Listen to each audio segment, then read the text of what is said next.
eu quero fazer uma separação que eu já tinha falado para vocês, que eu sei que vocês gostam bastante de anotar no caderno, sobre essa comparativo entre vírus e bactérias. Bom, o que tem elementos em comum entre eles? Tem esses aqui, ó. Tanto vírus quanto bactérias podem sim causar doenças.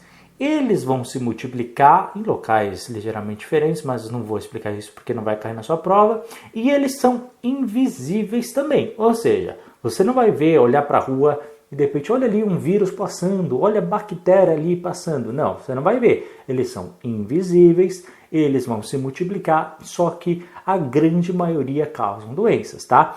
Nem todos causam doenças para nós seres humanos.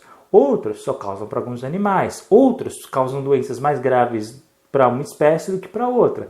Então, isso varia muito de cada caso. Agora, as bactérias, que vamos falar agora delas, tá? Especificamente das bactérias. As bactérias, elas podem ser boas ou más. Inclusive, no nosso intestino, por exemplo, nós temos milhões de bactérias diferentes. E nem todas são más, tá? Muito pelo contrário. Muitas delas nos ajudam a ter uma flora intestinal, a regular o nosso intestino. Então, são muito benéficas, inclusive para a nossa saúde. Então, nem todas são más. Só que algumas bactérias que nós temos por aí podem nos causar muitas infecções. E qual que é o problema? Elas começam a se multiplicar muito rápido. Bactéria multiplica muito rápido. Então, ela vai se dividindo, transforma em duas. Essas duas viram 4, esses 4 viram 8 e começa a se dividir, tá? Então, uma bactéria, ela é complicadinha, tá? E algumas espalhando essa doença, infectando o organismo. Então, é muito complicado. Qual que é o jeito que a gente faz? Nós desenvolvemos os antibióticos, tá? E o antibiótico, ele é muito benéfico por isso. Por quê? Ele atua apenas em pacientes depois da contaminação.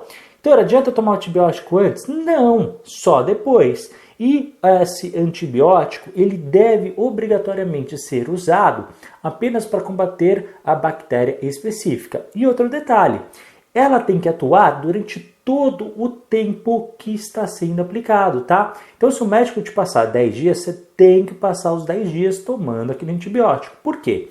Porque senão, aquela bactéria não vai morrer de vez. Vai sobrar uma meia dúzia de bactéria aí. E aí depois elas vão se replicar. E toda vez que elas voltam ainda mais fortes. E aí aquele antibiótico já não vai mais fazer efeito. E aí você precisa tomar um mais forte, teu organismo vai ficar mais doente ainda. E aí começa um outro processo pior ainda. Além de gerar bactérias mais resistentes aí para o resto da população, tá? Então é muito preocupante isso. Exemplos de bactérias.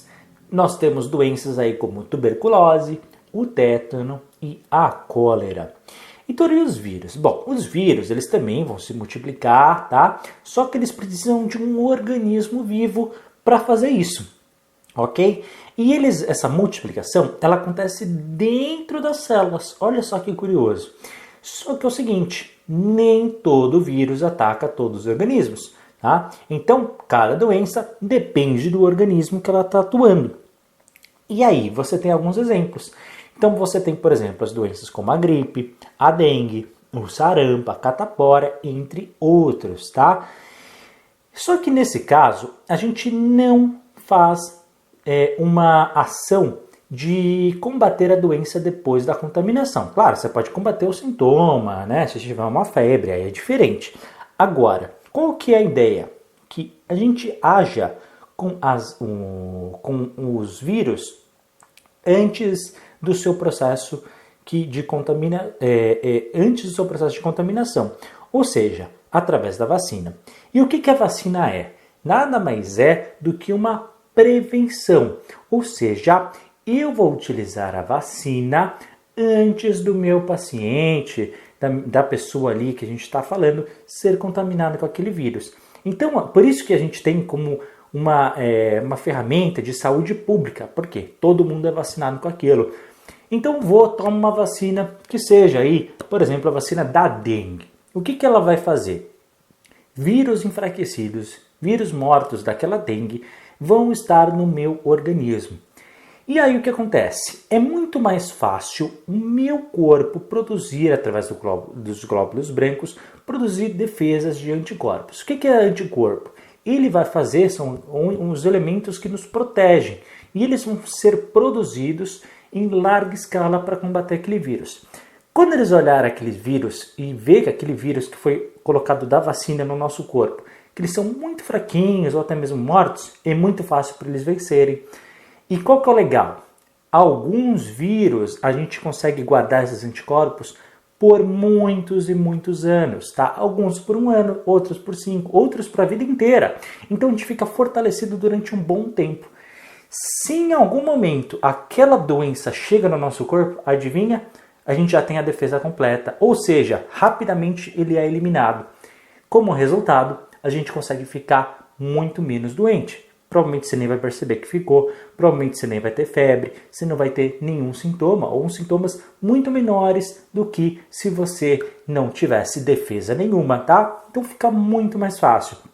Pessoal, esse foi um dos saltos da humanidade que a gente deu nos últimos 150 anos, que fez com que a perspectiva de vida e a população crescesse muito, tá? Então hoje a gente consegue chegar aí até próximo dos 100 anos por causa disso, por causa do processo de vacinação. Então a vacinação, em primeiro lugar, ela é preventiva, não é depois que a pessoa ficou doente. Depois ficou doente é outra conversa, né? Você vai tratar os sintomas e aí não adianta nada. E segundo ponto, né? A vacinação não vai te impedir de ter contato com o vírus, simplesmente vai te dar imunização muito mais forte antes de você ficar doente. E também tem um segundo benefício paralelo nisso. Qual que é? Quando eu estou com muito vírus daquela doença no meu corpo, eu tenho uma carga viral mais alta. O que significa isso? Eu tenho mais vírus circulando. E algumas vezes essa contaminação pode ser por contato, pode ser via aérea, pode ser, enfim, espirrando, que vai, né, espalhar ali o vírus. Então, dependendo do vírus, ela pode se espalhar de maneira muito fácil. E aí, o que vai resultar nisso? Se eu tenho muito carga viral circulando, é mais fácil contaminar outras pessoas. Então, imagina, né, por exemplo, que teve da Covid, que a contaminação era por via aérea. Se eu tenho muita carga alta circulando, o que acontece? Você tem ali pessoas que podem ser contaminadas mais fáceis. Então você tem mais pessoas ficando doentes, mais pessoas infelizmente morrendo. Se a vacinação é feita com antecedência, né, que a gente até teve esse probleminha no nosso país, que infelizmente atrasou a vacinação. Se a gente antecipa a vacinação e todo mundo toma, o que acontece? Primeiro, os sintomas vão diminuindo. Foi o que aconteceu agora, né, com as pessoas tomando vacina finalmente. Então os sintomas vão diminuindo. Segundo ponto, o vírus, mesmo que a pessoa tenha e não tenha muitos sintomas, a carga viral da pessoa, ou seja, a quantidade de vírus que ela tem, ela é muito menor. Por quê? Porque já criou anticorpo, porque já está combatendo. Muitas vezes a pessoa nem percebeu. Então a contaminação de vírus, ela é muito menor circulando. Ah, vai ter algum vírus? Pode ter, pode até contaminar, mas a outra também já está resistente porque também tomou a vacina. Então as pessoas começam a circular com aquele vírus sem nem perceber. E realmente, de repente você, com cargas virais muito altas, basta apenas um contato, você já vai pegar. Com carga viral muito baixa circulando, provavelmente você vai ter contato com 10, 20, 30 pessoas até conseguir, infelizmente, pegar, tá? Então, a circulação da doença, ela também cai. Então, é uma forma preventiva de você tomar vacina. Viu que interessante?